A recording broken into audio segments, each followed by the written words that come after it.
Sábado 19 de marzo se conmemora el 178 aniversario de una de las más grandes victorias del pueblo dominicano,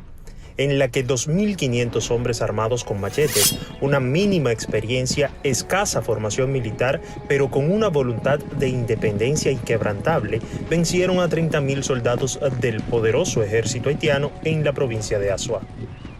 La fecha pasó a la historia como uno de los momentos que solidificaron en el ideario general la naciente República Dominicana. Como se espera en estos casos, con la leyenda también surgen los nombres de sus protagonistas. Sin embargo, al parecer, en este suceso se aplicó el dicho que dice: la historia está escrita por los sobrevivientes, y hay quienes aseguran que los hombres que se convirtieron en héroes aquel martes 19 de marzo de 1844 no son los reconocidos como protagonistas del suceso. La historia de la Primera República gira en torno a varios nombres, uno de ellos el del general Pedro Santana, quien adquirió notoriedad en la sociedad dominicana al ser integrado a la lucha independentista por el propio padre de la patria, Juan Pablo Duarte, y que asume el control del comando militar de la provincia El Ceibo la misma noche en la que se declara al país como tierra libre y soberana ante cualquier potencia extranjera. Santana, quien fue, según el historiador y escritor Juan Colón, un hombre de gran experiencia y preparación militar, al igual que el propio Juan Pablo Duarte, mérito que insiste le sea reconocido al patricio, hábil con la espada y diestro en la estrategia militar, obtuvo protagonismo en la batalla del 19 de marzo en el sur del país. No obstante, a pesar de que hay ciertos méritos que no les pueden ser negados a quien más adelante se convertiría en presidente de la República, para muchos el primer dictador que gobernó la nación, Santana no fue el héroe que las nuevas generaciones de dominicanos podrían considerar. Juan Colón repasa para el periódico Hoy Digital los registros históricos de aquel evento y arroja luz sobre lo que realmente pasó. Colón explica que a 20 días de declarada la independencia nacional, el naciente país no tenía una infraestructura definida y su estado seguía en construcción. Además, carecía de un ejército que pudiera hacer frente a las amenazas que se divisaban en el horizonte para la nueva república. Con estas condiciones, los dominicanos vieron cómo las tropas haitianas, un ejército bien equipado, organizado y conformado por 30.000 soldados, avanzaban por las regiones del Cibao y el sur en 3 frentes. El primero, de 10.000 hombres comandados por quien se convertiría en el 5º presidente de Haití poco después, Jean-Louis Pierrot, cruzando las provincias de Santiago y Puerto Plata. El segundo, dirigido por Charles Rivière Gerard, entonces presidente de la nación invasora, que se desplazaba junto a hombres por San Juan, y otro liderado por el general Suffront, que llegó con sus hombres a la provincia de Azua, las últimas incursiones en el sur del país. En cuanto a Santana, Juan Colón sostiene que llegó a Azua el 18 de marzo, un día antes de la gran batalla, pero para ese momento Antonio Duvergé y Francisco Soñé habían conquistado en varias ocasiones importantes victorias contra las tropas haitianas. Uno de los primeros méritos, dice Colón, que sí se le deben reconocer a Santana es el reclutamiento de 2.000 hombres que llegaron desde Santa Cruz del Ceibo, lugar de puesto de Santana, a Tomayor del Rey e Higüey, mientras que los restantes 500 dominicanos fueron sumados por Antonio Duvergé, procedentes de la misma provincia de Azua y Haití. No obstante, el historiador indica que una vez en Azua, el 19 de marzo, Santana sostiene una discusión con Juan Pablo Duarte debido a que él primero quería retirar sus tropas del lugar, con la justificación de que buscaba protegerlos. Sin embargo, esta idea no prosperó gracias a una reunión de emergencia que tuvo con Tomás Bobadilla, en la que no se aprobó su solicitud por el grado de importancia que representaban las consecuencias de esta acción para el país.